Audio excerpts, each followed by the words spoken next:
नमस्कार। नवीन को चर्चा को अनेक अनेक स्वागत। आज चर्चा जी आमर अतिथि से जड़े फायर ब्रांड यूथ लीडर। एबे तो जो मैंने आप देखिए जो यंग फेस प्रायतः समस्ते अग्निवर्षी पूरा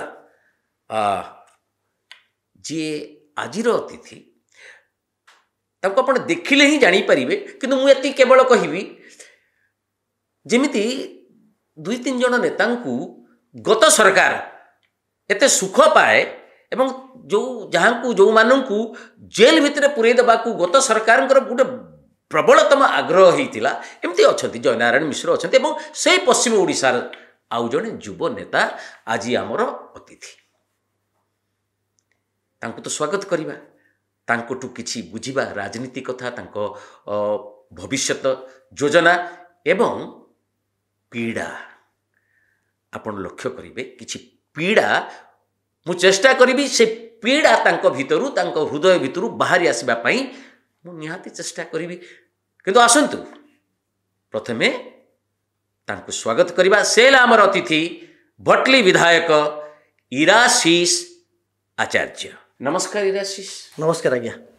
विधायक युव विधायक एथर जीतबे बोली आपण भाबिथिले कि? निश्चित भाबिथिले आज्ञा। मैंने कहीं भाविले जे कारण आपणकर प्रतिद्वंदी जे थिले सी बाहुबली सुशांत सिंह जहाँ को ए अंचल लोक मध्य जानती से बाहुबली विधायक तांकू हरइबे पुणी पाखापाखि 28,000 भोट रे हरइबे ए प्रकार धारणा आपणकर थिला जे ना मु तांकू हरइ देबी 100% थिला निश्चित भाव रे थिला जो नथा मुझे जोर लड़ाई कर नथांती लोक पहुँची नथांती एवं मु नुहे पूरा सहला अंबाभना भटली ये 3टी ब्लॉक रो समस्त लोक परिवर्तन चाहूले। मु प्रत्येक गाँ को जाइए संगठन करिछि लोकों सहित मिशिछि लोकंर भावना बुझिछि तो लोक मैंने जो परिवर्तन चाहूले लोक मैंने चाहूले जे गोटे एभली सरकार परिवर्तन हो एभली विधायकर यही अंचल दूर हो नुआ सूर्य उदय उदू लोकंर इच्छा थिला ताकू देखिकरी मोर उत्साह प्रेरणा आहुरी वृद्धि पाइथिला लड़ाई आहुरी जोरदार होता संगठन आहुरी जोरदार होता एवं ताकू लेकरी मु पूरा कॉन्फिडेंट थिले जे हरइबे बोलिकरी 2019 रे किंतु तांकोटू आपण 23,000 भोट हार जाइथिले। आज्ञा हार जाइथिले निश्चित भाव आज्ञा। सेते कोन कौन एमती आप भावी पार नी जे आपण हाथ में गोटे बहुत बड़ संगठन था। मु आउ थे आपण मानकु कहि दउछि जे इराशीष जदि भारतीय युव मोर्चा भारतीय जनता पार्टी युव मोर्चा को जदि गोटे तार लड़ुआ फेस के दे थई पारे आगु मु देखी अनेक को इराशीष आचार्य को निश्चित भाव में श्रेय देवा पड़ो जे से जो युव मोर्चा को रास्ता ऊपर को केते थर अणा जाई पारे से बहुत थर चेष्टा कर सफल होती कि न सफल होती पचारिबा तांको। आपण 2018 रे गोटे गुलिकांड होता आज्ञा 19 रे इलेक्शन 2018 आपण को घरे चलीथिला आपण को ऑफिस कार्यालय आज्ञा जने के सतनामी आज्ञा गुली रे मरी गले आपण को अरेस्ट करा गला। आज्ञा कहीं अरेस्ट करागला ना आपणकर जे बॉडीगार्ड से कहले जे आपण सेतरे संपृक्त अछथि आपण सेटा जे टिके खोलिबे कि कोन हेइतला एक्चुअली आपणको ऑफिस रे काहे कि गुलिकांडटी हला आ आपणको नाटा काहे कि उठिला ता आगरु टिके पूर्व को जीवा पड़िबो केस तो विचाराधीन अछि जति शॉर्ट रही परिबो जति कहवा कथा मु से कथा कहबी एथिरे मोर बिल्कुल संपृक्त नथिला प्रथम कथा। द्वितीय कथा हला जे जते बेले गुलिकांड हला सेतेबेले भुवनेश्वर हस्पिटाल रे मुथली तागरु सहेला जेल आगरे जन मिश्र को बनाबीरा गुलिकांड जो भरा जाइथिला ताऊ देखिबा को जाइथिली मु रेगुलर जाउथली आसला बेले मते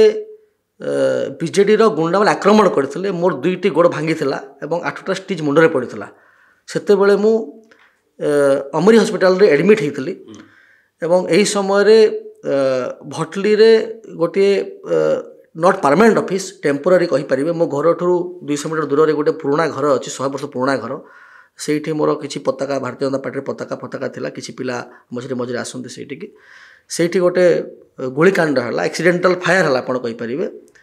ଏବଂ ଯେତେବେଳେ ଏଫଆଇଆର ଲେଖା ହେଲା ସେ ଏଫଆଇଆର ମୋ ନାଁ ନଥିଲା। ଏଫଆଇଆର ଲେଖିବା ଲୋକ ହେଉଛନ୍ତି ଏବେ ମଧ୍ୟ ବୋଲେରୋ ଯେ ଆମର ଚଳାଏ ଗାଡ଼ି, ଯେତେବେଳେ ଯେହେତୁ ସେଠି ସାଙ୍ଗେ ସାଙ୍ଗେ ନେଲା ଲୋକଟାକୁ ଉଦ୍ଧାର କରି ନେଲା, ସେ ଏଫଆଇଆର ଲେଖନକାରୀ ହେଉଛନ୍ତି ମୋ ଡ୍ରାଇଭର। ଏବେ ମଧ୍ୟ ସେ ଡ୍ରାଇଭର ଅଛନ୍ତି, ଗାଡ଼ିର ଡ୍ରାଇଭର। ମୋ ବାପା ଜଣେ ଡାକ୍ତର ସେ ଫାଷ୍ଟ ଦେଖିଲେ ସେ ଲୋକଟାକୁ, ତାକୁ ଗଲେ ଇମିଡ଼ିଏଟ୍ ହି ହେଜ୍ ଟୁ ରେଫର। ସେ କଥା ହେଲେ। ମୋ ମା ଥାନାରେ ପ୍ରଥମ ଯେ ଇନଫର୍ମେଣ୍ଟ ହେଉଛନ୍ତି ମୋ ମା, ପ୍ରଥମ ବୟାନ ଦେଇଛନ୍ତି। ଏଫଆଇଆର ଲେଖିବା ଲୋକ ହେଉଛି ମୋ ଡ୍ରାଇଭର, ପ୍ରଥମ ବୟାନ ଦେଲା ଲୋକ ହେଉଛନ୍ତି ମୋ ମା, ଦ୍ୱିତୀୟ ସାକ୍ଷୀ ହେଉଛନ୍ତି ମୋ ବାପା। ଏବଂ 20-25 ଦିନ ପରେ ମୁଁ ଗଲା ପରେ ବୁଲାବୁଲି କଲି। ବୁଲାବୁଲି କଲା ପରେ ପୁଣି ସଂଗଠନ ଆରମ୍ଭ କଲି। ଆରମ୍ଭ କଲା ପରେ ପୁଣି ନାଁଟା ଆପଣଙ୍କର ପଶିଗଲା, ଡକା ହେଲା। ଡକା ହେଇକରି ମୋତେ ପୁଣି ଆରେଷ୍ଟ କରାଗଲା ଏବଂ ଥାନାରୁ ଆପଣଙ୍କୁ ଆରେଷ୍ଟ କରାଗଲା। ମୋ ଡକାଗଲା। ମୁଁ ଗୋଟେ ଥାନା ଯାଇଥିଲେ? ହଁ, ବୁଲେଟ୍ ଗାଡ଼ିରେ ବସିକି ଗଲି। ମୁଁ ଭାବିଲି ମୁଁ ତ ଯେହେତୁ ଭାବିଲି ନାଇଁ, ମୁଁ କଥା ହେଲି 2 ଥର। ମୋତେ ଫୋନ୍ କଲେ, ମୁଁ କହିଲି ଆଜ୍ଞା ଯାଉଛି, ମୁଁ ତ କିଛି ନାହିଁ। ଏବଂ ଜଣେ ବରିଷ୍ଠ ଓକିଲ, ନା ନେବାକୁ ଚାହୁଁନାହିଁ, ମୋତେ କହିଲେ ଯେ ଇରାସିସ୍ ଏଣ୍ଟିସିପେଟରୀ ବେଲ୍ ଫାଇଲ୍ କରିଦିଅ। ଯେଉଁଦିନ ପେପର ନ୍ୟୁଜ୍ ଫ୍ୟୁଜ୍ ବାହାରିଲା ସବୁ ଜଣେ ବରିଷ୍ଠ ଓକିଲ କହିଲେ। ତ ମୁଁ କହିଲି ଆଜ୍ଞା ହାଉ କ୍ୟାନ୍ ଆଇ ଏଣ୍ଟିସିପେଟ୍, ଯଦି ମୁଁ କିଛି କରିନାହିଁ ମୁଁ କାହିଁ ଏଣ୍ଟିସିପେଟ୍ କରିବି? ମୁଁ ତ ନିଜେ ଥାନାବାଲା ସଙ୍ଗେ କଥା ହେଉଛି, ଡିଆଇଜି ସାଙ୍ଗରେ କଥା ହେଇଛି, ଏସ୍ପି ସାଙ୍ଗରେ କଥା ହେଇଛି। ଆଜ୍ଞା ଏଇ କଥା ମୋତେ ବରାବର ଫୋନ୍ ଆସୁଛି, ମୋର ହସ୍ପିଟାଲରେ ଅଛି, ଏଭ୍ରିବଡି ନୋସ୍। ମୁଁ କାହିଁକି ଏଣ୍ଟିସିପେଟ୍ କରିବି ଯେ ମୁଁ କ'ଣ କଲି ବୋଲିକିରି? ମୋର ସେଇଠି ଥିଓରି ପାଠ, ମୁଁ ଯେଉଁ ଲ ପାଠ ପଢ଼ିଥିଲି ଫେଲ୍ ହେଇଗଲା। ମୁଁ ଭାବିଥିଲି ଯଦି ମୁଁ କିଛି କରିନାହିଁ ଏଣ୍ଟିସିପେଟ୍ ମୁଁ କାହିଁ କରିବି? ମୁଁ ଏଣ୍ଟିସିପେଟ୍ ବେଲ୍ ମଧ୍ୟ ଫାଇଲ୍ କଲି, କିଛି କଲି କାହିଁ? ମୋ ନାଁ ବି ନାହିଁ ଏଫଆଇଆରରେ ଏବଂ ମୁଁ ଜାଣିଥିଲି ଯେ କିଛି ହେବ ନାହିଁ। ମୁଁ ବୁଲୁଥିଲି ବିନ୍ଦାସ। ଦିନେ ଡାକିଲେ, ଭାବିଲି ଯାଏ। ଏବଂ ଆଉ ଗୋଟେ ଇଣ୍ଟରେଷ୍ଟିଂ କଥା, ଯଦି ଆପଣଙ୍କ ପାଖରେ ସେ ଭିଡ଼ିଓ ବାହାରିବ, ସେ ଭିଡ଼ିଓ ଯେତେବେଳେ ମୋତେ ଏସ୍ପି ଆଜ୍ଞା ଇନକ୍ୱାରି ଯେତେବେଳେ କଲେ, ଇନକ୍ୱାରି କଲା ସେବେଳେ ତାକୁ ବାଇଟ୍, ମିଡ଼ିଆ ବାଲା ବାଇଟ୍ ନେଲେ। ତାଙ୍କର ବାଇଟ୍ ନେଲା ବେଳେ ସେ କହିଲେ ଯେ ସେଥିରେ କିଛି ନାହିଁ, ରେଗୁଲାରଲି ଟିକେ ଯେହେତୁ ସେ ତାଙ୍କର ସେ ଅଫିସ୍ ଥିଲା, ଆମେ ଟିକେ ପଚରା ପଚରି କରି ଚିହ୍ନିଛନ୍ତି, କ'ଣ ପଚରା ପଚରି କରି ତାକୁ ଏକଦମ ଏବେ ଛାଡ଼ି ଦିଆଯିବ, କିଛି ତାଙ୍କର ଏଫଆଇଆରରେ ନାଁ ନାହିଁ। ଏଇଟା ସେ କହିଲେ। ମୋତେ ଡାକିଲା ପରେ ସେ କହିକି ସେ ପଳେଇଗଲେ। ଏବଂ ତାପରେ ବିଭିନ୍ନ ପ୍ରକାର ଘଟଣା ଘଟିଲା।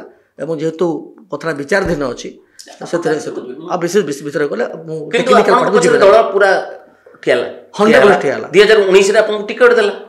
ଆପଣ ସେତେବେଳେ ଏକ୍ସପେକ୍ଟ କରୁଥିଲେ ଯେ 2019ରେ ଏ କାଣ୍ଡ ଘଟିଯିବା ପରେ ଗୋଟେ ଏକଦମ ଯୁବ ନେତା, ୟଙ୍ଗ ଫେସ୍, ଏଜୁକେଟେଡ୍, ଆଉ ଏମିତି ଇଏ ତାଙ୍କୁ, କାରଣ ତା ପୂର୍ବରୁ 2014ରେ ଅନ୍ୟ ଜଣେ କିଏ ପ୍ରାର୍ଥୀ ହେଇଥିଲେ? ଆଜ୍ଞା ସବୁ କି କ'ଣ, ସୌରୀଚରଣ ବାରିକ, ପୁରୁଣା ନେତା। କିନ୍ତୁ ଆପଣଙ୍କୁ କାହିଁକି ବାଛିଲେ ଦଳ? ନାଇଁ, ବାଛିଲା କାହିଁକି ତ ମୁଁ ଜାଣିନାହିଁ। ନା, ତଥାପି ଆପଣ କାହିଁକି ଭାବୁଛନ୍ତି ଯେ ଆପଣଙ୍କ ଉପରେ ଗୋଟେ ଘଟଣା ଘଟିଛି, ପୁଣି ଆପଣଙ୍କୁ ଲଢ଼େଇବେ କାହା ଏଗେନଷ୍ଟରେ ନା ସୁଶାନ୍ତ ସିଂଙ୍କ ଏଗେନଷ୍ଟରେ? ତ କିଛି ତ ଗୋଟେ ଥିବ ଯେ ଆପଣଙ୍କ ମାନେ ଭାବୁଥିଲେ ଯେ ଗୋଟେ ସମ୍ଭାବନା ଅଛି। ମାନେ ଦଳ ମୋ ଉପରେ ଭରସା କଲା। ଇଭେନ୍ କି ଯେତେବେଳେ ମୁଁ କେସ୍ ଯେଉଁ ହେଲା, ଯେଉଁ ବେଲ୍ ହେଲା, ମୋତେ ଟିକେଟ୍ ମିଳିବାର 7 ଦିନ ଆଗରୁ ବେଲ୍ ହେଲା। ମୁଁ ବେଲ୍ ପାଇଲି 7-8 ଦିନ ପରେ ଟିକେଟ୍ ପାଇଲି। ମୁଁ ଆଉ 10 ଦିନ ପରେ ନମିନେସନ୍ ଫାଇଲ୍ କଲି। 15 ଦିନ ପରେ ଇଲେକ୍ସନ୍ ଲଢ଼ିଲି। ମୁଁ ମୋର ମାନେ ବେଲ୍ ପାଇବାର ମାସେ ଭିତରେ ମୁଁ ଇଲେକ୍ସନ୍ ସରିଲା। ତା ଆଗରୁ ମୁଁ 8.5 ମାସ ଜେଲ୍ ଯାଇଥିଲି। ତା ଆଗରୁ 4 ମାସ ହସ୍ପିଟାଲ ଆଡ଼ମିଟ୍ ଥିଲି। ଗୋଡ଼ ଭାଙ୍ଗି ଯାଇଥିଲା, 2 ଗୋଡ଼ ଭାଙ୍ଗିଲା, ମୁଣ୍ଡ ଷ୍ଟିଚ୍ ପଡ଼ିଲା। ମୁଁ ହସ୍ପିଟାଲରେ 4.5 ମାସ 4 ମାସ ପାଖାପାଖି ଆଡ଼ମିଟ୍ ଥିଲି ମୁଁ। ତ ଦଳ ନିଶ୍ଚିତ ଭାବରେ ବିଚାର କରିଥିବ ଯେ ଇରାସିସ୍ ଲଢ଼େଇ କରିପାରିବ ଏବଂ କନଫିଡେନ୍ସ ଥିବ। ଦଳ ବିଚାର କରିକି ଯାହା ନିଷ୍ପତ୍ତି ନେଲେ, ଦଳ ନିଷ୍ପତ୍ତି କାହିଁକି ହେଲା କହିପାରିବି ନାହିଁ, କିନ୍ତୁ ନିଷ୍ପତ୍ତି ନେଲା। ଆଉ ସେଥିପାଇଁ ମୋର କନଫିଡେନ୍ସ ବି ବଢ଼ିଲା ଯେ ନାଇଁ, ଦଳ ମୋ ସାଙ୍ଗରେ ଠିଆ ହେଇଛି, ସବୁବେଳେ ଠିଆ ହେଇଛି ଏବଂ ନିଶ୍ଚିତ ଭାବରେ ଆଗକୁ ମଧ୍ୟ ମୋତେ ଚାହୁଁଛି ଦଳ କାମ କରିବାକୁ ସୁଯୋଗ ଦେଇଛି। ଆପଣଙ୍କ ଜିଲ୍ଲା ମାନେ ବରଗଡ଼ ଜିଲ୍ଲା। ଆଜ୍ଞା, ବରଗଡ଼ ଜିଲ୍ଲାରେ 2018ରେ ଅନେକ କିଛି ଘଟଣା ଘଟିଗଲା। ଆଜ୍ଞା, ସୁବଳ ସାହୁଙ୍କର ମୃତ୍ୟୁ ଘଟିଲା। ଆଜ୍ଞା, ତାଙ୍କ ସ୍ତ୍ରୀକୁ ବିଜେପୁରରେ ପ୍ରାର୍ଥୀ କଲା ବିଜୁ ଜନତା ଦଳ କଲା। ଏବଂ ସେଠି ଗୋଟେ ହେଲା ଯେ ଚିଫ୍ ମିନିଷ୍ଟର ଯାଇଥିଲେ ପ୍ରଚାର କରିବା ପାଇଁ। ସେତେବେଳେ ଯିଏ ଚିଫ୍ ମିନିଷ୍ଟର ଥିଲେ ନବୀନ ପଟ୍ଟନାୟକ ଉପରକୁ ଗୋଟେ ଜୋତା କିଏ ଛାଟିଲା, ତାକୁ ଆରେଷ୍ଟ କଲେ। ତାକୁ କୁହାଗଲା ଯେ ସିଏ ହେଉଛି ଯେଉଁ ବିଜୁ ଭାରତୀୟ ଜନତା ଯୁବ ମୋର୍ଚ୍ଚାରେ କି କ'ଣ ଭାରତୀୟ ଜନତା ପାର୍ଟି ସହିତ ସମ୍ପୃକ୍ତ କରିକି ଗୋଟେ ନାଟକ କରାଗଲା। ତାପରେ ତାଙ୍କର ଇତିମଧ୍ୟରେ ତାଙ୍କର ମୃତ୍ୟୁ ମଧ୍ୟ ଘଟି ସାରିଛି। ଏ ପର୍ଯ୍ୟନ୍ତ ସେ ରହସ୍ୟ ଉନ୍ମୋଚିତ ହେଲାନି। ଇଏ ଗୋଟିଏ। ତାପରେ ପୁଣି ଯେ ସୁଶାନ୍ତ ସିଂଙ୍କ ଭାଇଙ୍କ ଡ୍ରାଇଭରକୁ ଗୁଳି ହେଇଗଲା କି କ'ଣ ହେଲା କି ମାଡ଼ପିଟ ହେଲା, ତାକୁ ଅଣାଗଲା, ତାକୁ ବୁର୍ଲାରେ ନ ଇଏ କରିକି ଅନେକ ଘଟଣା ଘଟିଲା। ତେଣୁ ଗୋଟେ ଭେରି ସେନ୍ସିଟିଭ୍ ଜାଗାଟି ସେଠି ନିଶ୍ଚିତ ଭାବରେ ଥିଲା। ଏବଂ ବୃନ୍ଦା ସାହୁଙ୍କର ମୃତ୍ୟୁ ହେଲା। ଚାଷୀ ଆନ୍ଦୋଳନ ଜଣେ ଯେଉଁ ଚାଷୀ ନିଆଁ ଲଗାଇ ଦେଇଥିଲେ ବୃନ୍ଦା ସାହୁ, ସେତେବେଳେ ସେ ଇଲେକ୍ସନ ସମୟରେ ବୃନ୍ଦା ସାହୁ ସେ ବହୁତ ଇଏ ହେଇଥିଲା, ବହୁତ ବଡ଼ କିନ୍ତୁ ତାକୁ କେବେ ଗ୍ରହଣ କଲେ ନାହିଁ, ସରକାର ଗ୍ରହଣ କଲେ ନାହିଁ। ସେତେବେଳେ କେନ୍ଦ୍ର କୃଷିମନ୍ତ୍ରୀ ଆସିଥିଲେ, ଚକଡ଼ା ପୋକ ନେଇକରି ଗୋଟେ ଇସ୍ୟୁ ଘଟିଥିଲା ସେଇ ସମୟରେ, ପୁରା ପାଖାପାଖି ସମୟରେ। ତାପରେ ସେଇଠି ମଧ୍ୟ ବରଗଡ଼ରେ 2 ଜଣ କେନ୍ଦ୍ରମନ୍ତ୍ରୀ ସ୍ୱାଧୀ ନିରଞ୍ଜନା ଏବଂ ଗଙ୍ଗୁଆ ତାଙ୍କ ଉପରେ ତେଣୁ ବରଗଡ଼ଟା ବହୁତ ସମୟରେ ସେଇ 17-18 ମସିହାରେ ଜୋରଦାର 16-17-18 ଜୋରଦାର ଚର୍ଚ୍ଚା ଥିଲା। ଏଥର ମୁଁ କହିବି ଆପଣଙ୍କ ଜିତିବା ପଛରେ ଗୋଟେ ବଡ଼ କାରଣ ହେଲା ଯେଉଁ 3100 ଟଙ୍କା ଧାନ କୁଇଣ୍ଟାଲ ହେବ ବୋଲି ଯେଉଁ ପ୍ରତିଶ୍ରୁତି ଦିଆଗଲା, ତାହା ବଦଳି ଦେଲା କି? ବହୁତ ଗୁଡ଼ିଏ କାରଣ ଭିତରେ ଇଏ ଗୋଟେ ପ୍ରମୁଖ କାରଣ ମୁଁ ନିଶ୍ଚିତ ସ୍ୱୀକାର କରିବି। ଆମର ଅଞ୍ଚଳ ହେଉଛି ଚାଷୀ ଭିତ୍ତିକ ଅଞ୍ଚଳ, କୃଷି ଭିତ୍ତିକ ଅଞ୍ଚଳ ଏବଂ ପୁରା ପଶ୍ଚିମ ଓଡ଼ିଶା ଆପଣ ଦେଖିବେ, ନୂଆପଡ଼ା, ନବରଙ୍ଗପୁର ବି କିଛି ବର୍ଡ଼ର ଛତିଶଗଡ଼ ଲାଗିଛି, କଳାହାଣ୍ଡି ବର୍ଡ଼ର ଲାଗିଛି, ବରଗଡ଼ର ବର୍ଡ଼ର ସୁନ୍ଦରଗଡ଼, ଝାରସୁଗୁଡ଼ା ବର୍ଡ଼ର ଲାଗିଛି ଏବଂ 3100 ଟଙ୍କା ଧାନ ରେଟ୍ ସେଇଠି ଅଲରେଡ଼ି ଭାରତୀୟ ଜନତା ପାର୍ଟିର ସରକାର କୃଷକ ଡିକ୍ଲେୟାର କରିଛନ୍ତି, କୃଷକମାନେ ସମୃଦ୍ଧ ହୋଇଛନ୍ତି। ଆଉ ଚାଷୀବାସୀ ଅଞ୍ଚଳ, ଚାଷ ଉପରେ ଲୋକ ନିର୍ଭରଶୀଳ, ଚାଷୀ ହେଉଛି ପ୍ରମୁଖ ଜୀବିକା। ତ ନିଶ୍ଚିତ ଭାବରେ ମୁଁ ବିଲକୁଲ ଅସ୍ୱୀକାର କରିବି ନାହିଁ, ସ୍ୱୀକାର କରିବି 3100 ଟଙ୍କା ଧାନ ଗୋଟେ ପ୍ରମୁଖ କାରଣ।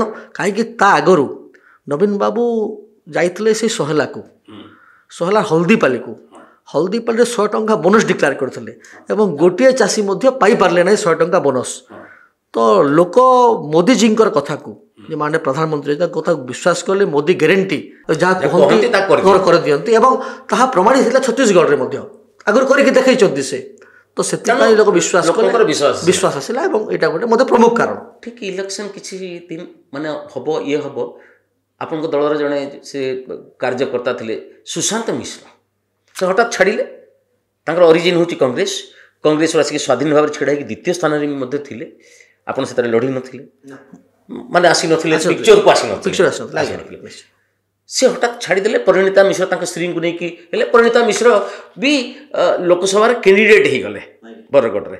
ଯେ ସୁଶାନ୍ତ ମିଶ୍ର ଯେତେବେଳେ ଛାଡ଼ିଦେଲେ, ସେ ଟିକଟ ଚାହୁଁଥିଲେ, ଟିକଟ ମିଳିଲାନି, ଗ୍ରାସିସ୍ ଆଚାର୍ଯ୍ୟଙ୍କୁ ମିଳିଲା। ସେତେବେଳେ ଆପଣଙ୍କୁ ଲାଗିଲାନି ଯେ ବହୁତ ଗୋଟେ କିଛି ଗୋଟେ ଅସୁବିଧା ହେଇଗଲା? ସୁଶାନ୍ତ ମିଶ୍ର ଯେ 37,000 ଇଣ୍ଡିପେଣ୍ଡେଣ୍ଟ ଲଢ଼ିକିରି 37,000 ଭୋଟ୍ ପାଇଛନ୍ତି, କିନ୍ତୁ ଲାଗିଲାନି ଯେ ଗୋଟେ କିଛି?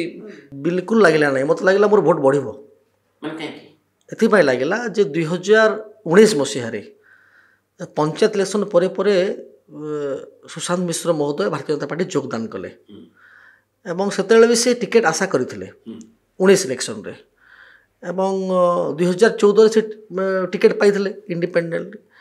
ତ 2019 ମସିହାରେ ଯେତିକି ପାର୍ଟିର ଭୋଟ୍ ଥିଲା, 14 ମସିହାରେ ପାର୍ଟି 29,000 ପାଖାପାଖି ଭୋଟ୍ ପାଇଥିଲା ଏବଂ ଭାରତୀୟ ଜନତା ପାର୍ଟିକୁ ଲୋକମାନେ 2019ରେ ବିଶ୍ୱାସ କରିକିରି 75,000ରୁ ଅଧିକ ସଂଖ୍ୟକ ଭୋଟ୍ ଦେଲେ, 2 ଗୁଣରୁ ଅଧିକା ଭୋଟ୍ ପାଇଲା।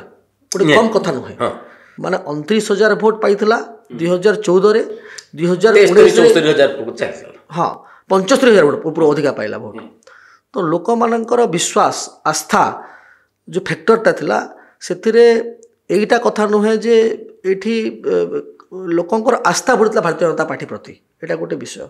ଦ୍ୱିତୀୟ ବିଷୟ ଯେ ଲୋକମାନେ ଜାଣି ସାରିଥିଲେ ଯେ କାହାର ବ୍ୟକ୍ତିଗତ ଆକ୍ଷେପ କରୁନାହିଁ, ଯେ କାହାର ଚରିତ୍ର କ'ଣ, କେଉଁ ପାର୍ଟିର ଚରିତ୍ର କ'ଣ ଲୋକ ଜାଣି ସାରିଥିଲେ।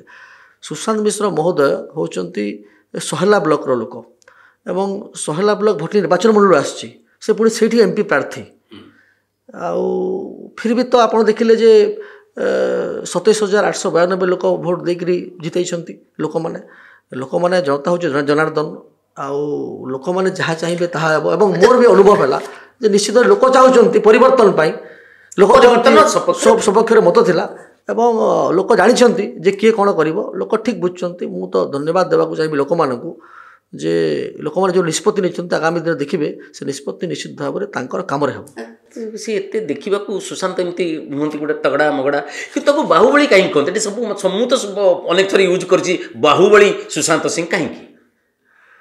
ଲୋକମାନେ କହିବେ ଯେହେତୁ ଲୋକମାନେ ଗୋଟେ ଗୀତ ଧାରଣା, ତାକୁ ବାହୁବଳି କାହିଁକି କହନ୍ତି? ମୁଁ ଜାଣିନାହିଁ, ଲୋକମାନେ କହିବେ ସେ କାହିଁକି ବାହୁବଳି। ଲୋକମାନଙ୍କୁ ତ ଆମେ ପଚାରି ପାରିବାନି, କିନ୍ତୁ ଆପଣଙ୍କ ଧାରଣା କ'ଣ? ସେ କ'ଣ ଗୁଣ୍ଡାଗର୍ଦି କରନ୍ତି କି? ମୋର ଧାରଣା ହେଉଛି ଲୋକମାନେ ଯେଉଁ ବିଭିନ୍ନ ଇନସିଡେଣ୍ଟ ଘଟିଥିବ ଆପଣ ଦେଖିଥିବେ, ଯେମିତି ଗୋଟେ ରିସେଣ୍ଟ ଏକ୍ଜାମ୍ପଲ୍ ଅମ୍ବାଭନା ଥାନା ଭଙ୍ଗା ଘଟଣା ମୁଁ ସେଇ କଥାକୁ ଆସୁଥିଲି ଏବଂ ସେ ସରକାର ଆଦୌ ନେଇପାରିଲାନି ଭଙ୍ଗାରୁଜା ହେଲା ସେ ପୁଣି ଷ୍ଟ୍ରାଇକ୍ ବି ହେଲା ହଁ ଭଙ୍ଗାରୁଜା ହେଲା ଭଙ୍ଗାରୁଜା ପରେ ଆରେଷ୍ଟ କରିବାକୁ କୋସିଶ କଲା ତ ପୁଣି ଷ୍ଟ୍ରାଇକ୍ ବି ହେଲା ଗୋଟେ କମ୍ କଥା ନୁହେଁ 6-7 ଘଣ୍ଟାରେ ଷ୍ଟ୍ରାଇକ୍ ହେଲା ତ ଯେ ମାନେ ଭାଙ୍ଗି ଚୋରି ତ ଚୋରି ପୁଣି ସିନା ଚୋରି ଭାଙ୍ଗିବେ ପୁଣି ଷ୍ଟ୍ରାଇକ୍ ବି କରିବେ ସେଠୁ ଏହାର ଆଉ ତାପରେ ଉତ୍ତର ଦେବାର ମୋର କିଛି ଆବଶ୍ୟକତା ନାହିଁ ଆପଣ ବୁଝି ସାରିଥିବେ ମୁଁ ତ ସେଇ କଥା କେବଳ ମୋର ଶୁଣିବାକୁ ଚାହୁଁଥିଲି ଯେ ଗୁଣ୍ଡା ଗର୍ଦି ମହଙ୍ଗା ପଡ଼ିଲା ବିଜୁ ଜନତା ଦଳ ନିଶ୍ଚିତ ଭାବରେ ମୁଁ ସେଇ କଥାଟି ଆଚ୍ଛା ଏବେ ଯେଉଁଦିନ ରେଜଲ୍ଟ ବାହାରିଲା ଆପଣ ଆରମ୍ଭରୁ ଆଗେଇ ଆଗେଇ ଚାଲିଥିଲେ ମୁଁ ଯେତିକି ଫଲୋ କରୁଥିଲି ଆଜ୍ଞା ଆଜ୍ଞା କେମିତି ଲାଗୁଥାଏ ମୋତେ ଟିକେ ଖାଲି ଯେଉଁ ଆପଣ ଫିଲିଙ୍ଗସ୍ ଯେ ଜିତୁଛି କେମିତି ମୁଁ ଓଭର କନଫିଡେଣ୍ଟ ତ କଥା କହିବି ନାହିଁ କିନ୍ତୁ ମୁଁ ଯିଏ ପଚାରିଛି ପାର୍ଟି ଭିତରେ ଏବଂ ପାର୍ଟି ବାହାରେ ଯିଏ ମୋତେ ପଚାରିଛନ୍ତି ଏଥର କେମିତି ହେବ ମୁଁ କହୁଛି ଭାରତୀୟ ଜନତା ପାର୍ଟି ଏଥର ଭୋଟର ନିର୍ବାଚନ ମଣ୍ଡଳୀ କମ୍ଫର୍ଟେବୁଲ୍ ବିଜୟ ଲାଭ କରିବ କମ୍ଫର୍ଟେବୁଲ୍ ମୁଁ କାହାକୁ କହିନି ଯେ କଷ୍ଟ ହେବ ଏତିକି ମୁଁ କହିଲି କମ୍ଫର୍ଟେବୁଲ୍ ମୁଁ ମଧ୍ୟ ଜାଣିଥିଲି ଲୋକ ବି କହୁଥିଲେ ଏବଂ ଇଲେକ୍ସନ୍ ସରିଲା ପରେ ମାହୋଲ ଜଣାପଡ଼େ ଲୋକଙ୍କୁ ପଚରା ବି ଯାଇଛୁ ଆମେ ନିଶ୍ଚିତ ଆମର ଏନ୍ସିୟସନେସ୍ ଥିବ ଇଚ୍ଛା ଥିବ ଯେ କେମିତି କ'ଣ ହେବ କ'ଣ ନାହିଁ ତ ଲୋକଙ୍କୁ ପଚରା ଯାଇଛି ମୁଁ 100% ସିଓର ଥିଲି ଯେ ନିଶ୍ଚିତ ଭାବରେ ବିଜୟ ଲାଭ ହେବ ଲୋକ ଭୋଟ ଦେଇଛନ୍ତି ଜାଣିଥିଲେ ସେଥିପାଇଁ ଖୁସି ତ ନିଶ୍ଚିତ ଲାଗିବ ମୁଁ ପାଖାପାଖି 12:30 ଯାଏଁ ମୁଁ ମନ୍ଦିର ବୁଲୁଥିଲି ଆଉ 12:30 ପରେ ବରଗଡ଼ ମୁଁ ଅଭିମୁଖେ ବାହାରିଲି ଯେଉଁଠି ଗଣତି ହେଉଥିଲା ପଦ୍ମପୁର ବାଇ ଇଲେକ୍ସନରେ ପ୍ରଦୀପ ପୁରୋହିତ ଆମେ ତାକୁ ଅତି ଫ୍ରେଣ୍ଡଲି କୁନା ଡାକୁ ଆଜ୍ଞା ଆଜ୍ଞା 42,000 ଭୋଟରେ ହାରିଗଲେ ଅନଏକ୍ସପେକ୍ଟେଡ୍ ଥିଲା ଆଜ୍ଞା କିନ୍ତୁ ଲୋକସଭାରେ 2.5 ଲକ୍ଷ ଭୋଟରେ ଜିତିଲେ କେମିତି ଗୋଟେ ସବୁ ଇକ୍ୱେସନ୍ ଗୁଡ଼ା କ'ଣ ଏଇଟା କ'ଣ ମୋଦି ହବା ନା କ'ଣ କିନ୍ତୁ ମୁଁ ମାନେ ଗୋଟେ ବଡ଼ ଆଶ୍ଚର୍ଯ୍ୟ ଲାଗିଲା ଯେଉଁ ବ୍ୟକ୍ତି ଉପନିର୍ବାଚନରେ 42,000 ଭୋଟରେ ତା ପୂର୍ବରୁ 5,000 ଭୋଟରେ ହାରିଥିଲେ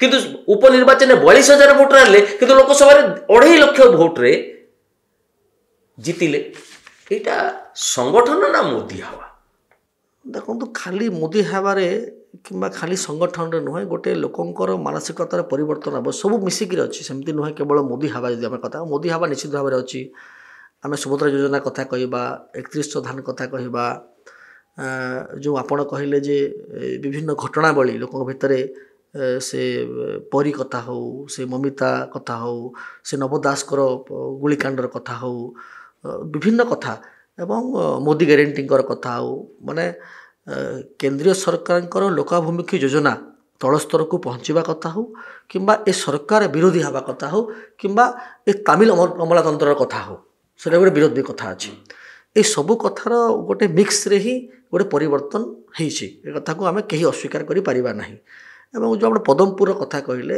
ବାଇ ଇଲେକ୍ସନ୍ ଏବଂ ଜେନେରାଲ୍ ଇଲେକ୍ସନ୍ ଭିତରେ ବହୁତ ଅନ୍ତର ଅଛି ମୁଁ ନିଜେ ଅନୁଭବୀ କାହିଁକି ଯେଉଁଠି ବାଇ ଇଲେକ୍ସନ୍ ହେଇଛି ଭାରତୀୟ ଜନତା ଯୁବ ମୋର୍ଚ୍ଚାର କାର୍ଯ୍ୟକର୍ତ୍ତାମାନଙ୍କୁ ପାର୍ଟି ବିଭିନ୍ନ ଦାୟିତ୍ୱ ଦେଇଛି ସେ ଦାୟିତ୍ୱ ଯାଇକରି ଆମେ ନିଜେ ରହିଛୁ ସେ ଜାଗାରେ ଲଢ଼ିଛୁ ତ ସେଇ ଜାଗାରେ ଯେଉଁ ପ୍ରକାର ଭାବରେ ଆପଣ ପୁଣି କହିବୁ ଯେ କଥା ଗୋଟେ କମନ୍ କଥା ଆପଣ କହୁଛନ୍ତି ଅର୍ଥବଳ ବାହୁବଳ ଅମଳାତନ୍ତ୍ର ଏ କଥା ଯଦି କହେ କିନ୍ତୁ ସେଇଟା ଆଜ୍ଞା 100% ସତ ଯେଉଁ ପ୍ରକାର ଭାବରେ ଯେଉଁ ଲଢ଼େଇଟା ହୁଏ ଲୋକମାନେ ଯେଉଁଭଳି ଭାବରେ ଇଚ୍ଛା କରନ୍ତି ସେଭଳି ଭାବରେ ଭୋଟ ଦେଇ ପାରନ୍ତି ନାହିଁ ଲୋକଙ୍କୁ ମୌକା ମିଳେ ନାହିଁ ନିଜର ଭୋଟ ବିକ୍ରି କଥା କହିପାରିବା ନାହିଁ ଇନଫ୍ଲୁଏନ୍ସ ହେଇଯାଆନ୍ତି ଆଚ୍ଛା ପ୍ରଭାବିତ ହୁଅନ୍ତି ଆଚ୍ଛା ଏ କିଛି ସମୟ ଆଗରୁ ଆପଣ ନବ ଦାସ କଥା କହିଲେ ନବ ଦାସ ହତ୍ୟାକାଣ୍ଡ କଥା ନବ ଦାସ ହତ୍ୟାକାଣ୍ଡର ଯେଉଁ ତଦନ୍ତକୁ ବିରୋଧ କରିକି ଯୁବ ମୋର୍ଚ୍ଚା ଆପଣ ଥିଲେ କରିଥିଲେ ଏଇଠି ଭୁବନେଶ୍ୱରରେ ଗୋଟେ ବହୁତ ହେଲା 21 ଜଣଙ୍କୁ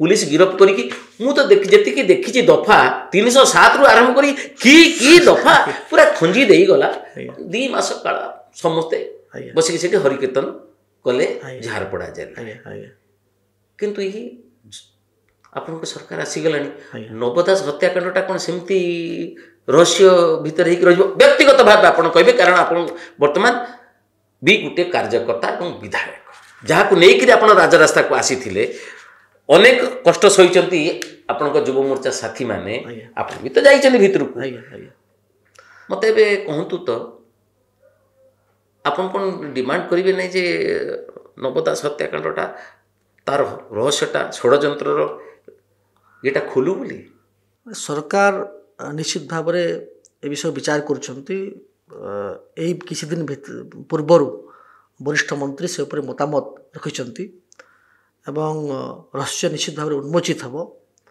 କେଉଁମାନେ ସମ୍ପୃକ୍ତ ଏଥିରେ ଯେଉଁ ଅଛନ୍ତି ମୋତେ ଲାଗୁଛି ତାଙ୍କ ଉପରେ ଆଇନ ଅନୁଯାୟୀ ନିଶ୍ଚିତ ଭାବରେ କାରବାଇ ହେବ। ହୋପଫୁଲ୍।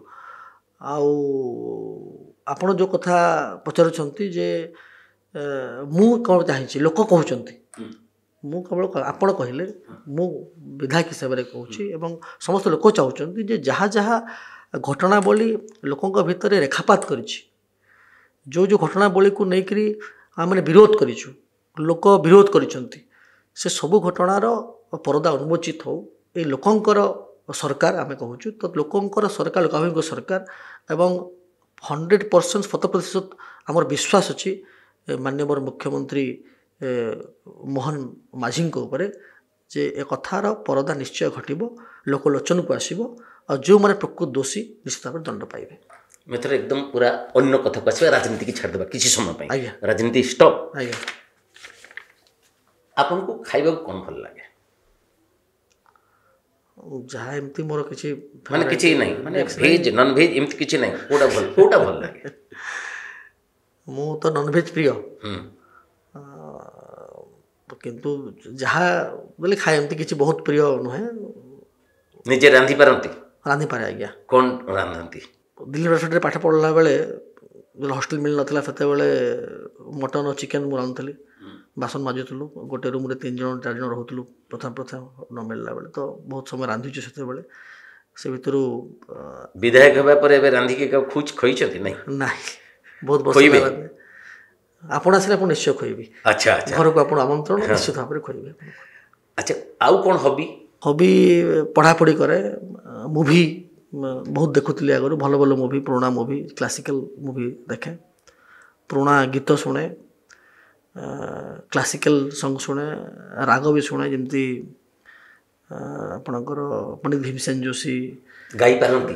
ନା, ଗାଇପାରେ ନାହିଁ। ଏବଂ ଆଉ ଗୋଟେ କଥା ଯେ ଓଡ଼ିଆ ସଙ୍ଗୀତ ପ୍ରତି ବି ମୋର GM କଲେଜ ସମୟରେ ପଢ଼ିଲା ବେଳେ ବି ରୁଚି ଅଛି। ଯେତେବେଳେ ମୁଁ ଆମର ସେପଟ ଲୋକ ପ୍ରାୟ ସମ୍ବଲପୁରୀ ଗୀତ ଶୁଣନ୍ତି, ଜାଣିନଥିଲେ, କିନ୍ତୁ ମୁଁ ସେତେବେଳେ ଅକ୍ଷୟ ମହାନ୍ତି, ପ୍ରଣବ ପଟ୍ଟନାୟକ, ଚିତ୍ତ ଜେନା ଶୁଣୁଛି। ସେତେବେଳେ ଗୁଡ଼ାଏ ଉପନ୍ୟାସ ପଢ଼େ। ସେତେବେଳେ ମୁଁ ସମସ୍ତଙ୍କର କମ୍ ସେ କମ୍, ମୁଁ କଲେଜ ପଢ଼ିଲା, ମୁଁ କେମିଷ୍ଟ୍ରି ଅନର୍ସ ଷ୍ଟୁଡେଣ୍ଟ ସେତେବେଳେ ଥିଲି GM କଲେଜ ପଢ଼ିଲା ସମୟରେ, +2 ବି ସାଇନ୍ସ ପଢ଼ୁଥିଲି। ସେତେବେଳେ ଓଡ଼ିଶାର ସମସ୍ତ ଉପନ୍ୟାସ, ଯେତିକି ଫେମସ୍ ଉପନ୍ୟାସ ପାଖାପାଖି ଯେତିକି ମୋ ଦ୍ୱାରା ସମ୍ଭବ ହେଲା ସେଇ ସମୟରେ ପାଖାପାଖି ସବୁ ପଢ଼ି ଦେଇଥିବି। ସେତେବେଳେ ସେ ବିଭୂତି ପଟ୍ଟନାୟକ ପ୍ରତିଭାଠୁ ଆରମ୍ଭ କରିକି ମନୋଜ ଦାସ ପର୍ଯ୍ୟନ୍ତ। ସାଇନ୍ସ ଷ୍ଟୁଡେଣ୍ଟ, କେମିଷ୍ଟ୍ରି ଥିଲା ଆପଣଙ୍କର, ଅନର୍ସ ଥିଲା। ଆପଣ ରାଜନୀତି ପ୍ରତି କାହିଁକି ମାନେ ହଠାତ୍ ରୁଚି ଆସିଲା? ରୁଚିରେ କଲେଜ ସମୟରୁ। କାହିଁକି ତ ଆପଣ, ମୁଁ ଯେତିକି ଜାଣିଲି ଆପଣ ଗୀତ ପ୍ରିୟ, ମୁଁ ବି ବହୁତ ଭଲ ଗୀତ ପ୍ରିୟ। ଆପଣ ଟିକେ ନିଜେ ରୋଷେଇ କରି କେତେବେଳେ ଖାଇଦେଇ ପାରନ୍ତି, ତା ମଧ୍ୟ କରିପାରନ୍ତି, ଆପଣ ମୁଭି ଦେଖନ୍ତି, କିନ୍ତୁ ଏ ରାଜନୀତି ପ୍ରତି କାହିଁକି ଆପଣଙ୍କ ରୁଚି ଆସିଗଲା? କେହି ଆପଣଙ୍କୁ ବାଧ୍ୟ କଲେ ଯେ ଯାହା? ମାନେ କେହି ବାଧ୍ୟ, ଆପଣ ଯେମିତି ସାମ୍ବାଦିକ ପ୍ରତି ରୁଚି ଆସିଲା ଏସବୁ ଥାଇକି ମଧ୍ୟ, ଆପଣ ଯେମିତି ଗୀତ ପ୍ରିୟ, ସଙ୍ଗୀତ ପ୍ରିୟ, କଳା ପ୍ରିୟ ଲୋକ, ମୁଁ ବି ସେମିତି କଳା ପ୍ରିୟ, ସଙ୍ଗୀତ ପ୍ରିୟ, ମୋତେ ରାଜନୀତି ରୁଚି ଆସିଲା। ରାଜନୀତି ପ୍ରିୟ ହେଇଗଲେ? ମୁଁ ଏବେ ନୁହେଁ, ମୁଁ ମାନେ ସ୍କୁଲ ସମୟରୁ, କ୍ଲାସ୍ 8, 9, 10 ସମୟରୁ ଭାବିଥିଲି ମନେ, ମୁଁ ରାଜନୀତି କରିବି ବୋଲିକିରି। ରାଜନୀତି ମୋର ମନେ ଅଛି, ମୋତେ ଏବେ କତ ଜଣ କାହାକୁ କହୁଥିଲେ, LK ଆଡ଼ଭାନୀ ଆସିଥିଲେ, ମୁଁ କ୍ଲାସ୍ 4 ପଢ଼ୁଥିଲି ସେତେବେଳେ, ଭଟଲି ଆସିଥିଲେ, କ୍ଲାସ୍ 3, 4 ପଢ଼ୁଥିଲି। ମୁଁ ସ୍କୁଲ ବଙ୍କ କରିକିରି ଯାଇଥିଲି ତାଙ୍କ ସଭାକୁ, ବୁଝି ନ ପାରୁଥିଲି। ସେତେବେଳୁ ଆପଣଙ୍କର ଗେରୁଆ ପ୍ରତି ବହୁତ ଗୋଟେ ଆକର୍ଷଣ ଥିଲା? ମୁଁ ଯାଇଥିଲି, ଗେରୁଆ ପ୍ରତି କଥା ନୁହେଁ, କାହିଁକି ଭିଡ଼ ହେଉଛି, କ'ଣ ହେଉଛି, ଏତେ କଥା। ଇଭେନ୍ କି ବିଜୁବାବୁ ବି ଆସିଥିଲେ ଆମର ଭଟଲିକୁ, ହାଟପଦା ଗୋଟେ ହେଲିକପ୍ଟର ଯୋଗେ ଆସିଥିଲେ, ମୋର ମନେ ଅଛି। ସେତେବେଳେ ବି ମୁଁ ଯାଇଥିଲି, ସ୍କୁଲ ବଙ୍କ କରିକିରି ମାଡ଼ ବି ଖାଇଥିଲି। ଆଉ ରାଜନୀତି ଷ୍ଟୁଡେଣ୍ଟ ପଲିଟିକ୍ସ କଲାବେଳେ, ସେତେବେଳେ ବି ଯେତେବେଳେ GM କଲେଜ ପାଠ ପଢ଼ୁଥିଲି, ପଲିଟିକ୍ସ ବି କରିଛନ୍ତି? ହଁ, କରିଛି, ଜିତିଛି ଇଲେକ୍ସନ 2003-04ରେ ମୁଁ ଜେନେରାଲ ସେକ୍ରେଟାରୀ ଥିଲି GM କଲେଜର। କୋଉ ମାନେ ସଂଗଠନ, ଯେମିତି 3-4ଟା ସଂଗଠନ? ନା, ଆମର ସେଥିରେ ସଂଗଠନ ଏତେ ତ ପ୍ରଭାବୀ ନଥିଲା, କିନ୍ତୁ ଇଲେକ୍ସନ ମୁଁ 2003-04ରେ GM କଲେଜ ଛାତ୍ର ସଂସଦର ଜେନେରାଲ ସେକ୍ରେଟାରୀ ଜିତିଥିଲି ଆଜ୍ଞା। ଆଚ୍ଛା, ଏଇଟା ସେ ଅନେକ କହନ୍ତି ଯେ ସଫଳ ଯିଏ ହେଇଯିବ, ଆପଣ ତ ମୁଁ ଦେଖିଛି ରାସ୍ତାରେ ବି ସଫଳ ହେଇକି ଜେଲ୍ ଯାଇଛନ୍ତି, ସେଠି ତ ହେଇଛି। ଆପଣ କୁହନ୍ତି ନା, ସବୁ ସଫଳ ଲୋକ ପଛରେ ଜଣେ ମହିଳାଙ୍କ ହାତ ଥିବ, ଆପଣଙ୍କ ପଛରେ କେଉଁ ମହିଳାଙ୍କ ହାତ ଅଛି? ନିଶ୍ଚିତ ଭାବରେ ମୋ ମାଆଙ୍କର ହାତ ଅଛି, ମୋର ପତ୍ନୀଙ୍କର ହାତ ଅଛି ଏବଂ ସମସ୍ତେ ଯେତିକି ମହିଳାଙ୍କର ଆସିଲେ ମାଆମାନଙ୍କର ଆଉ ପତ୍ନୀଙ୍କର ଛାଡ଼ିକି ଯେତିକି ଭଉଣୀ ଅଛନ୍ତି ସମସ୍ତଙ୍କର ସମସ୍ତ ହାତ ଥିଲେ ହିଁ ମାନେ ନିର୍ଦ୍ଦିଷ୍ଟ ଭାବରେ ଆପଣ କାହାକୁ ଶ୍ରେୟ ଦେବାକୁ ଚାହୁଁନାହାନ୍ତି ମା ନା ସ୍ତ୍ରୀ ଗୋଟେ ଏମିତି ଗୋଟେ କନଫ୍ୟୁଜନରେ ଆପଣ ପଡ଼ିଗଲେ। କିଛି କନଫ୍ୟୁଜନ ନାହିଁ। ମୁଁ କହୁଛି ସିଙ୍ଗଲ ଯଦି ଆପଣଙ୍କୁ କୁହାଯିବ ପତ୍ନୀ ଏବଂ ମା ନାଇଁ ସିଙ୍ଗଲ ଏମିତି କିଛି ନାହିଁ, ସମସ୍ତଙ୍କର ହାତ ଅଛି ସମସ୍ତଙ୍କର ବିନା ଆପଣ ତ ରହିଛି ନହେଲେ ଏତେ ଭୋଟ ପାଇଲେ 1,07,000 ଭୋଟ ନହେଲେ ଖାଲି ପାଇଥିଲେ କି ପାଇଲେ କିନ୍ତୁ ଯୋଉ ଦୁର୍ଦ୍ଦଶା ଭିତରେ ଦ୍ୱିତୀୟ ଥର ହେଇଛି ଆପଣଙ୍କର 302 ଆପଣଙ୍କ ବିରୁଦ୍ଧରେ ଲାଗିଛି। 8 ମାସ ଆପଣ ନିଜେ କହିଲେ 8 ମାସ ଜେଲରେ ଥିଲେ। ଯଦି କାହା ପାଖରୁ ଆପଣ ମୋରାଲ ସପୋର୍ଟ ନ ପାଇବେ ଗୋଟେ ଭାଙ୍ଗି ପଡ଼ନ୍ତି ମୁଁ ଜାଣିଛି ଡିଜୋନ୍ କରିଦେବ ଏଇ ଯୋଉ ଆସେ ଆପଣ ବେଳେବେଳେ ଲାଗେ ଆପଣ ତ କହିଲେ ମା ପ୍ରଥମ ଇନଫର୍ମାଣ୍ଟ ଥିଲେ ଯୋଉ ଇଏରେ ଆପଣଙ୍କ ସ୍ତ୍ରୀଙ୍କୁ ଗୋଟେ ଏମିତି ଲାଗିଲା ଯେ ରାଜନୀତି କରିକି ମୋ ହଜବେଣ୍ଡଟା ଫସିଗଲେ ତାପରେ ନାହିଁ ଏମିତି କିଛି ଫିଲ୍ ହେଇନି? ନା ଦେଖନ୍ତୁ ମୁଁ ତ କହିବି ଯେଉଁ ଦୁଇ ଜଣଙ୍କ ନାଁ ଆପଣ କହିଲେ ମୋ ମା ଏବଂ ମୋ ସ୍ତ୍ରୀ ବହୁତ ଦୃଢ଼ ଏବଂ ସେମାନେ ସବୁବେଳେ କେବେ ମୋତେ ଏକଥା କହିନାହାନ୍ତି ଯେ ରାଜନୀତି ପାଇଁ ତୁ ଏମିତି ହେଲା ବୋଲି କେବେ ଥରେ ବି କହିନାହାନ୍ତି। ଆଜି ପର୍ଯ୍ୟନ୍ତ ବି ଥରେ ବି କହିନାହାନ୍ତି ଏବଂ ତାଙ୍କ ଉପରେ ମାଙ୍କର ପୁଅ ଉପରେ ଏବଂ ସ୍ତ୍ରୀଙ୍କର ସ୍ୱାମୀ ଉପରେ ଭରସା ଅଛି ଯେ ନିଶ୍ଚିତ ଭାବରେ ତାଙ୍କ ପୁଅ ଯାହା କରିବ ତାଙ୍କ ସ୍ୱାମୀ ଯାହା କରିବ ନିଶ୍ଚିତ ଭାବରେ ଠିକ୍ କରିଥିବ ଏ ବିଶ୍ୱାସ ତାଙ୍କର ଅଛି ବୋଲି ଆଜି ପର୍ଯ୍ୟନ୍ତ ଆପଣ ଠିଆ ହେଇଛି ବସିଛି ଆପଣ ଏବେ ରାଜନୀତିକି ଆସିବା। ଆଜ୍ଞା ଆପଣ ଭାରତୀୟ ଜନତା ପାର୍ଟିରେ କାହିଁକି ଯୋଗ ଦେଲେ? ଭାରତୀୟ ଜନତା ପାର୍ଟି କୌଣସି ଘରୋଇ ଦଳ ନୁହେଁ, କୌଣସି ବ୍ୟକ୍ତି କେନ୍ଦ୍ରିକ ପାର୍ଟି ନୁହେଁ, କୌଣସି ସମ୍ଭ୍ରାନ୍ତ ପରିବାରର ଯେ ବ୍ୟକ୍ତି ଏଇଠି ରାଜନୀତି କେବଳ କରିପାରିବ ସେଭଳି ନୁହେଁ। ଏଠି ଚା ବିକାଳିର ଛୁଆ ବି ପ୍ରଧାନମନ୍ତ୍ରୀ ହେଇପାରିବ। ଭାରତୀୟ ଜନତା ପାର୍ଟିର ଗୋଟେ ସ୍ୱତନ୍ତ୍ର ବିଚାରଧାରା ଅଛି। ରାଷ୍ଟ୍ରବାଦର କଥା ବା ସାଂସ୍କୃତିକ ରାଷ୍ଟ୍ରବାଦର କଥା ଯଦି ଆମେ କହିପାରିବା ବିଚାରଧାରା ଅଛି। ଏଠି କାର୍ଯ୍ୟକର୍ତ୍ତାର ମହତ୍ଵ ଅଛି। ଏଠି ଆମେ ଦୀନଦୟାଲ ଉପାଧ୍ୟାୟଙ୍କର କଥା କହୁଛେ ଯାହା କହୁଛେ ଯେ ଲକ୍ଷ୍ୟ ଅନ୍ତୋଦୟ, ପଣ ଅନ୍ତୋଦୟ, ପଥ ଅନ୍ତୋଦୟ, ଗରିବରୁ ଗରିବ ଶ୍ରେଣୀ ଲୋକଙ୍କ ପାଇଁ ଆମେ କାମ କରିବା। Nation first, party second, self last. ତ ଏ କାର୍ଯ୍ୟକର୍ତ୍ତା ଆଧାରିତ ପାର୍ଟି ମୋତେ ଆକର୍ଷିତ କରିଛି। ଯଦି ଆମେ ଆଇଡ଼ିଓଲୋଜିକାଲ ପାର୍ଟି କଥା କହିବା, ଆପଣ ଯଦି ସାଧାରଣ ଭାବେ କହିବେ ତ କଲେଜ ପଢ଼ିଲା ବେଳେ ଅଟଳ ବିହାରୀ ବାଜପେୟୀ ସେତେବେଳେ ପ୍ରଧାନମନ୍ତ୍ରୀ, ଅବଦୁଲ କଲାମ ସେତେବେଳେ ଦେଶ ରାଷ୍ଟ୍ରପତି। ତାଙ୍କର ସେତେବେଳେ ୟୁଟ୍ୟୁବ୍ ନଥାଏ, ପାର୍ଲିଆମେଣ୍ଟ ଚାଲେ ବାଜପେୟୀଙ୍କର ଭାଷଣ ଶୁଣିବାର ମୌକା, ପେପରରେ ପଢ଼ିବାର ମୌକା, ତାଙ୍କ ବିଷୟରେ ଜାଣିବାର ମୌକା ମିଳେ। ଏବଂ ସେତେବେଳେ ମୋତେ ବହୁତ ମୁଁ ଖୋଜିଛି, ମୁଁ ପାଇନାହିଁ ସେତେବେଳେ, ଏବେ ବହୁତ ଜିନିଷ ପାଇଗଲିଣି ଯେ ବାଜପେୟୀଜୀ ଯେତେବେଳେ ଶୁଣିଲୁ ଆମେ ନେହେରୁ ତାଙ୍କ ପ୍ରତି ଇମ୍ପ୍ରେସ୍ ଥିଲେ ଯେ ବାଜପେୟୀ କଥା କହିଲେ ଯେ ଏକ ଦିନ ଭାରତ ପ୍ରାଇମ୍ ମିନିଷ୍ଟର ଏବଂ ମୋର ପୁରା ମନେ ଅଛି ମୁଁ टीवी देखुला लालू जी जितने यादव कहले वाजपेयी जी आप कितना बार प्राइम मिनिस्टर बनोगे, एक बिहारी को बनाइए। तो वाजपेयी होता बिहारी तो बनेगा, अटल बिहारी बनेगा। मोर पूरा मतलब कॉलेज पढ़ुली बिहारी तो बनेगा, अटल बिहारी पूरा देखुली मोर लाइव मो पूरा मन अच्छे मो पार्लियामेंट टीवी देखुली आ कॉलेज बेले भावतु समस्ते एरा सीटा खाली संसद तो कि देखती ना मुवी फुवी देखिए। तो मु कॉलेज राजनीति करार कारण मो टीवी भी मझे मझे आनी आसे मो रूम को माने गोटे नुआ टीवी भी देखिक से पार्लियामेंट समय तो से मोर इच्छा थाए जे वाजपेयी जी को देखिक एक्चुअली आकर्षित और आइडियोलॉजिकल कथा विभिन्न बही पढ़ा कार्यकाल जीतीगले बीजेपी विधायक हो गले। अच्छा आप जो धान ये अमुक समुक छाड़ी सुभद्रा मुभद्रा सब छाड़ी से आपन जो इश्यू अच्छी भटली रे आपन निजे की प्रतिश्रुति देछन मु जदी विधायक भाबे निर्वाचित हेबी मु एई काम दीटा आपन दीटा कथा कहतो जो इश्यू बहुत दिन रु अच्छी आपन चाहछन से इश्यू दीटा कथा मु काली भी कहितली आज भी कहूची किछि जगह समाधान हेछि आ किछि समाधान करिया को टिके परिश्रम करिया पड़िबो केवल मोर व्यक्तिगत न समस्त मिसी कले जाय हेबो। प्रथम कथा भटली विधानसभा रे गुंडागर्दी जो कथा बार बार मैं कहिछि गुंडागर्दी पूरापूरी भाव में बंद हो। पुलिस तो तांको सेमान को पुलिस सिस्टमटा तांको चली किंतु बंद करिवे ना ना लोक पुलिस पुलिस कौन माने लोक गुंडागर्दी को प्रश्रय देले नहीं आपे बहुत 80% 90% बंद हो गलानी एवं गुंडागर्दी बंद हम फास्ट थिंग पेक द्वितीय कथा गो चलाण एवं ड्रग्स आप भावु पश्चिम ओडिशा रे जदि कौ जगार ड्रग्स केन्द्र होची सेटा होची सोहेला अच्छा आज काली राति ब्राउन सुगर फास्ट टाइम गोटे ब्राउन सुगर केस होती काली राति मु पुलिस प्रशासन सहित कथबार्ता होती मत निजे फोन करते केस होती तो प्राण केन्द्र होची सोहेला ड्रग्स कोरेक्स ये सब गंजेई चालाण जगह होची सोहेला बड़ एरियाटा से छत्तीसगढ़ पार हेबा छत्तीसगढ़ द्रव्य आसवा सुविधा से एवं बहुत पोरस बॉर्डर अच्छी मोर विधानसभा अंबाभना भटली सोहेला 3टा जगह बॉर्डर लगी गोटे पटे छत्तीसगढ़ गोटे पाखे छत्तीसगढ़ गोटे पाखे ओडिशा एवं सब अंचल रूराल अंचल गोटे भी एनएससी ना गोटे म्युनिसिपालिटी ना तो से जो ड्रग्स कारोबार एवं गोचाण आपण शांति श्रृंखला केमती मेंटेन करबा आउ जो मादक द्रव्य गो चालाण केमती बंद हो ए दुईटा अच्छा मु एबे कहूची बरगढ़ जिल्ला रो की मंत्री नांती आज्ञा इच्छा अच्छी ऐसा पार्टी निष्पत्ति करिवो आम पार्टी इच्छा पार्टी तो शुणु यही आम पार्टी रे मु भल के बुझी मु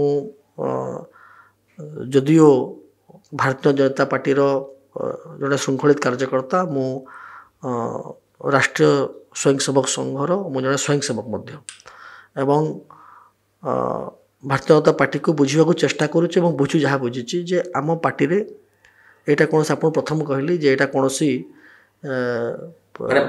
प्राइवेट ओनरशिप नुह कि व्यक्ति आधारित पार्टी नुह घोरईकरण नाम पार्टी ना कि संभ्रांत परिवार कथा नुहे यही पार्टी रे आमे कौन करूँ सेटा आमे लबी करूना आमको लोक देखुंट पार्टीर जो सीनियर कार्यकर्ता अच्छा दल जो मैंने वरिष्ठ नेतृवृंद देखुंट जे से दायित्व देवे से ही निष्पत्ति नेबे जे केतेबेले काहू कौन करिवार अछि केतेबेले कौन कले पार्टी आगकू जीव तो देश आगकू जीव तो निश्चित भाव में एथिरे मोर इच्छा आपणकर इच्छा कहार इच्छार किसी मूल्य नहीं पार्टी तो पार्टी सर्वोपरि पार्टी चाहिला मोहन चरण माझी को चीफ मिनिस्टर कला निश्चित अनुमान कोन आशा ही आपण पचारथले मते गोटे कथा जे आपण 2019 रे पार्टी आपण भरोसा कला आपण पचारथले केमती भरोसा कला एते पुराना लीडर थिले एटा तागुरु इंसिडेंट थिला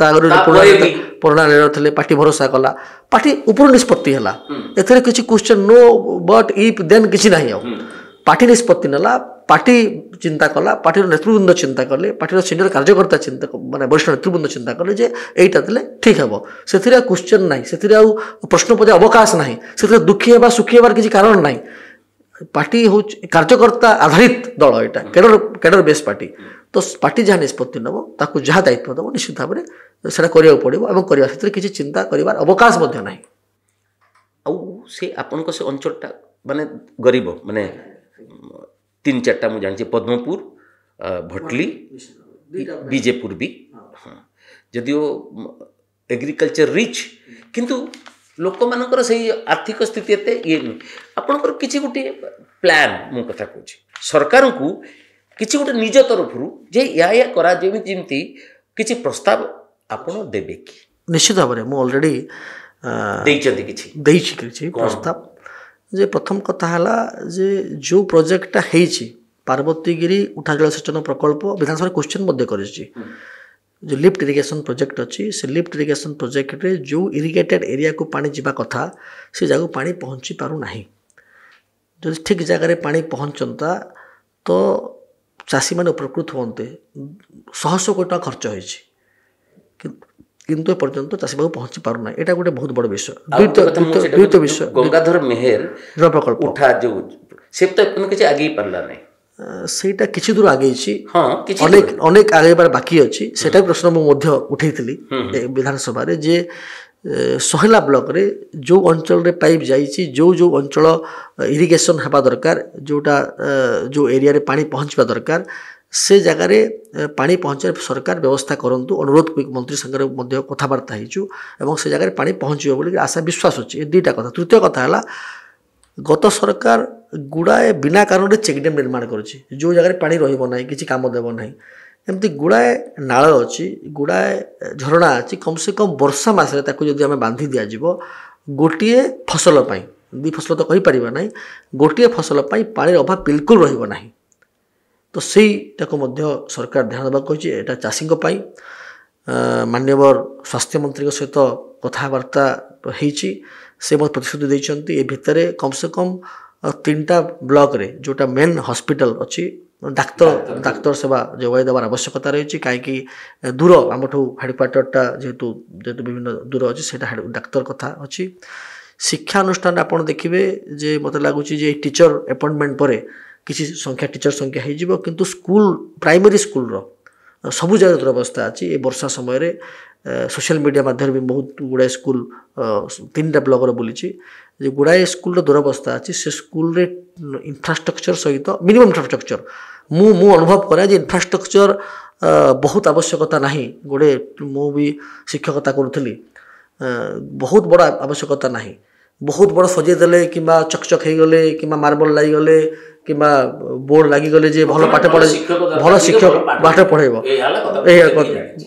आपण भी देखी से कथा सब आपंकर कहते तो किंतु मिनिमम पानी गलुव असना थी पिला आसपार नथिबे रास्ता नथिबो एटा दरकार मिनिमम एतिक दरकार पड़ीज खाइबा जो रंधा हो रांधिबा जगह रांधि पार नथिबे एतिक मिनिमम इंफ्रास्ट्रक्चर मध्य सरकार मध्य योजना आने को जाउछंती केमती इंफ्रास्ट्रक्चर हम तो मत लगुच शिक्षा स्वास्थ्य एवं एग्रीकल्चर ए 3टा प्रति भारतीय जनता पार्टी ओडिशा रे ध्यान दूची एवं आमे मध्य व्यक्तिगत स्तर रे लोकों कथा समस्या बुझी ए 3टा को जदि मजबूत करवा ताले भाबुची जे मु आगुरी मध्य मीडिया रे कहिची जे भटली अंबामोना सहेला अंचल को ओडिशार 1 नंबर निर्वाचन मंडल परिणत करवा गोटे आशा विश्वास अच्छी चेष्टा करूँ शेष प्रश्न एकदम शेष प्रश्न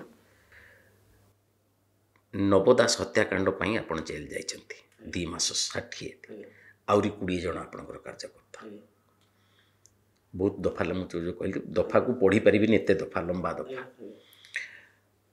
आपण एबे से दाबी विधायक भावे उठेबे कि कारण आपणकर जो कार्यकर्ता माने से दिन जो मु देखी जो बड़ी भाव में करागला प्राय तो मुझे जानी सेटा जे भितरे पशिकी तांको लोक पशिकी टेका मारिबा एवं मु सेगुड़ा सब देख तांकर मोडस ऑपरेंडी मु जानी किंतु आपण नवदास आत्मा को शांति मिलू चक्रांतकारी चेहरा परदा हटू आपण निर्दिष्ट भाव में मुख्यमंत्री मोहन चरण माझी को चिठी लिखिबे कि डिमांड करेंगे धारणा को आसबे नहीं एक गोटे चिठी आप लिखिबे कि ना सरकार जो जो परिश्रमटी जो कष्टटी सही भारतीय जनता युव मोर्चार साथी माने तांको प्रति गोटे न्याय हो और तांको से आत्मा को न्याय मिलू एमती गोटे चिठीटे लिखिपारे कि चिठी लिखबार कौन आवश्यकता ना सबुदिन विधानसभा भितर एवं बाहर ये मुख्यमंत्री चिठी लेखा मुख्यमंत्री नुहति नवीन पट्टनायक भाई आजिकल चिठी लिखे पूर्वतन मुख्यमंत्री लिखा बहुत कष्ट होता 10टा आपण को बेढ़ी पार करने को पड़ो गोटे कोठरी चलैब आपण को 10 दिन एमती नुहे लोक भेटी पार्टी आज्ञा मुख्यमंत्री को मु विधायक हिसाब से पार्टी जन कार्यकर्ता हिसाब से निश्चित भाव में आमर मान्यवर मुख्य भेटिकी एक कथा डिस्कसन आम आगे कर प्रतिश्रुति देते आगे करूँ जिते बड़े आम पहुँची पारि न था चिठी लिखार आवश्यकता थिला आपण आ गोटे एमती कहलेनी जे आ गोटे क्वेश्चनटा ठुकिनी भारी आसिला कोटेरी कोटेरी कोटेरी एवं मु जति की जानी छी ए निर्वाचन जो जनादेशटी थिला से कोटेरी विरोध रे आज्ञा सिंगल मैन कोटेरी आज्ञा ताको विरोध रे थिला किंतु ए पर्यंत आपण सरकार किछि सेही कोटेरी विरोध रे जहाँ को विरोध रे जनादेशटा थिला जोटा को आपण अस्मिता कहिले माफिया राज कहिले आपण को नेता माने किछि नै एटा तो कहिचंती माफिया राज चलची ओकरे जनता निश्चित भाव में कहिछु ए पर्यंत आपण को सरकार से दिगरे किछि पदक्षेप ठोस पदक्षेप नै नै एटा बेले बेले आपण को टिके खटका लागु नै पदक्षेप नेबा आरंभ होई नथिले दिल्ली रे कार्यक्रम करूथबा ऑफिसर ओडिशा रे काम करूथबा आईपीएस ऑफिसर आईएएस ऑफिसर निर्दिष्ट भाव में जो कोठरी कथा में कहूचे तांकू दायित्व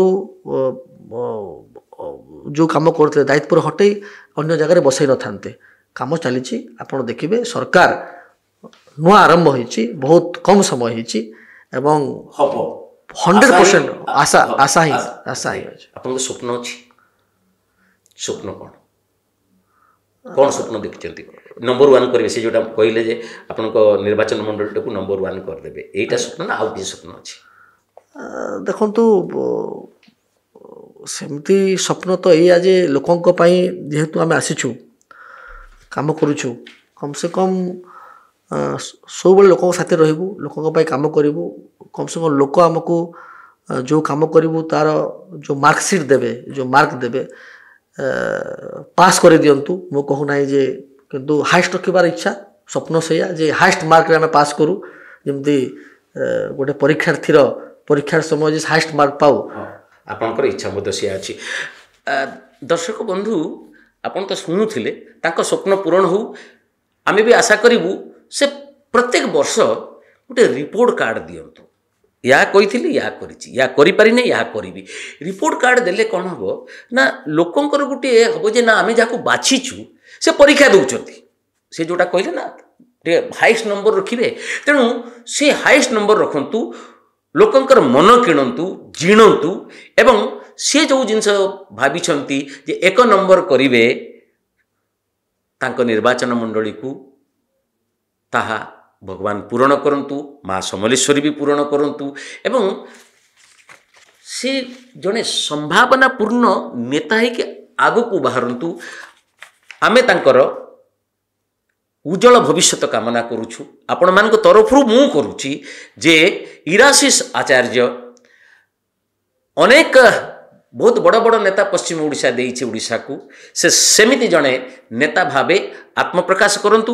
ଆଜି ତାଙ୍କ କଥା ଆପଣମାନଙ୍କୁ କେମିତି ଲାଗିଲା, ମୁଁ ପୁଣି ଥରେ ଆପଣମାନଙ୍କ ତରଫରୁ ଇରାଶିଷଙ୍କୁ ଧନ୍ୟବାଦ ଜଣାଉଛି। ସମୟ କାଢ଼ିକି ବିଧାନସଭା ଚାଲିଛି, ତା ଭିତରେ ଆସିକି ଚର୍ଚ୍ଚାରେ ସାମିଲ ହେଇଛନ୍ତି। ମୁଁ ପୁଣି ଥରେ ତାଙ୍କୁ ସ୍ୱାଗତ କରିବିନି, ଧନ୍ୟବାଦ ଦେବି, କୃତଜ୍ଞତା ଜଣାଇବି। ଧନ୍ୟବାଦ ଆଜ୍ଞା, ନମସ୍କାର ଆଜ୍ଞା।